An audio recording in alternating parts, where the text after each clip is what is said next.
Assalamualaikum warahmatullahi wabarakatuh. Waalaikumsalam warahmatullahi wabarakatuh. Yang terhormat Bapak Dr. Wahyu Cipto Nugroho, Eklam selaku pengampu mata kuliah Fisika Matematika dan teman-teman yang hadir pada mata kuliah hari ini. Sebelum kami mulai presentasi hari ini, izinkan kami menjadi kelompok 7 untuk memperkenalkan diri. Perkenalkan, nama saya Muhammad Rizwan dengan NIM 1615.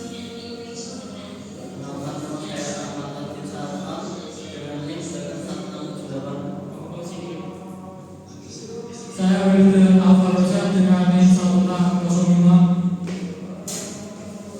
Saya Damilan Alfifi dengan NIM 1628. Selanjutnya materi materi yang akan disampaikan oleh Arfan.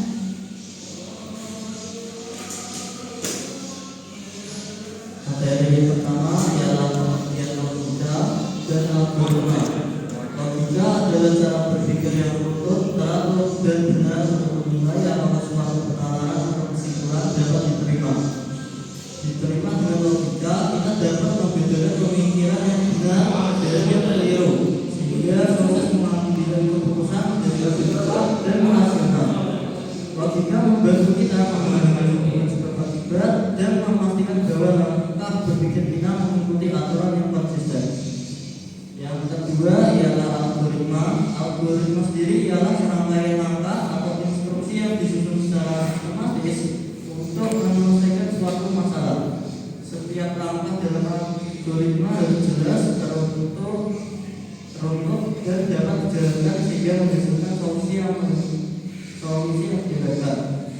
Dalam dunia komputasi, algoritma menjadi dasar bagi program komputer untuk bekerja secara efektif dan efisien. Materi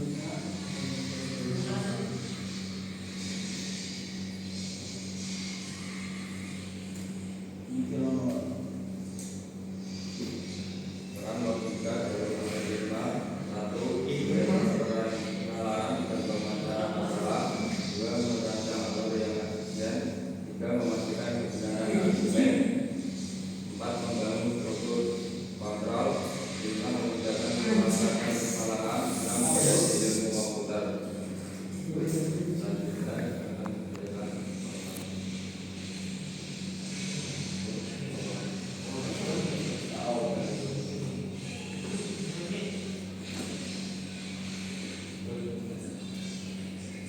Selanjutnya akan diberikan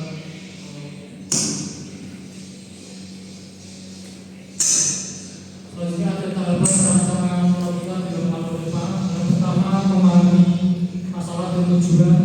Dan pertama adalah memahami apa masalah yang ingin diselesaikan, apa tujuan dari algoritma, apa yang ingin dicapai. Semakin jelas masalahnya, semakin mudah membuat algoritma yang tepat. Yang kedua, menentukan input dan output. Setelah memahami masalah, tentukan input, data apa yang dibutuhkan, output, hasil apa yang harus dihasilkan. Contohnya ada input dengan A dan B, output hasil penjumlahan A plus B. Yang ketiga, memecah masalah menjadi langkah logis. Masalah diuraikan menjadi beberapa langkah kecil yang runtut dan logis. Tujuannya agar algoritma mudah dipahami dan diimplementasikan. Yang keempat ada membuat flowchart atau siklopon. Sebelum menulis biasanya digambarkan dulu. Flowchart membentuk diagram alur menggunakan simbol standar. Siklopon deskripsi langkah-langkah algoritma dalam bahasa sederhana itu. Dan ini membantu memahami alur sebelum implementasi. Yang kelima, menyusun algoritma lengkap. Setelah alur sudah jelas, membuat algoritma secara utuh dan detail. Ini bisa dalam bentuk tulisan algoritma atau langsung dalam topik program. Yang terakhir, yang keenam, menguji dan menyempurnakan. Setelah algoritma dibuat, lakukan pengujian. Coba dengan berbagai input, pastikan output benar, perbaiki jika ditemukan kesalahan. Tahap ini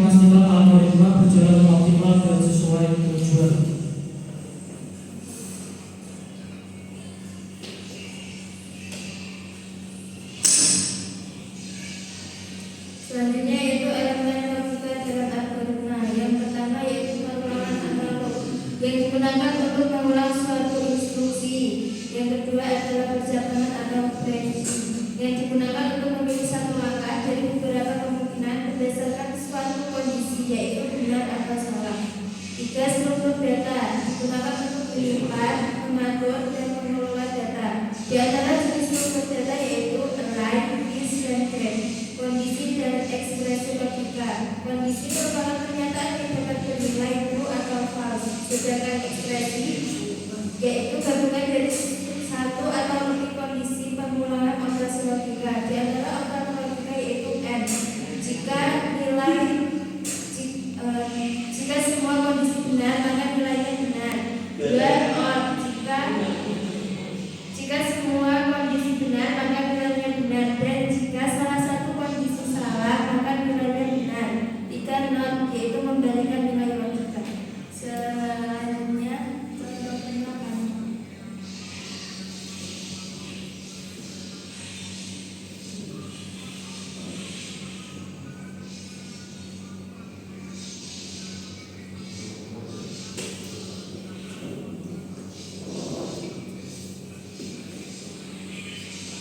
Contoh penerapannya kemudian ini contoh dari isi debat di mana outputnya ini bisa dipakai dengan berbagai dasar pemrograman hingga menambahkan serat dari bahasa pemrogramannya saja.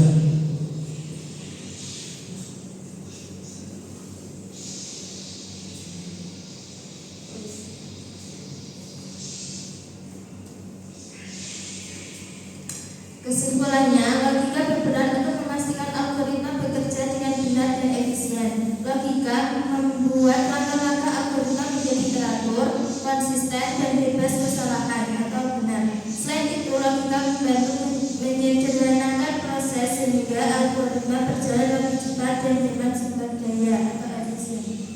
Sekian presentasi dari kami, kurang lebihnya mohon maaf. Wassalamualaikum warahmatullahi wabarakatuh.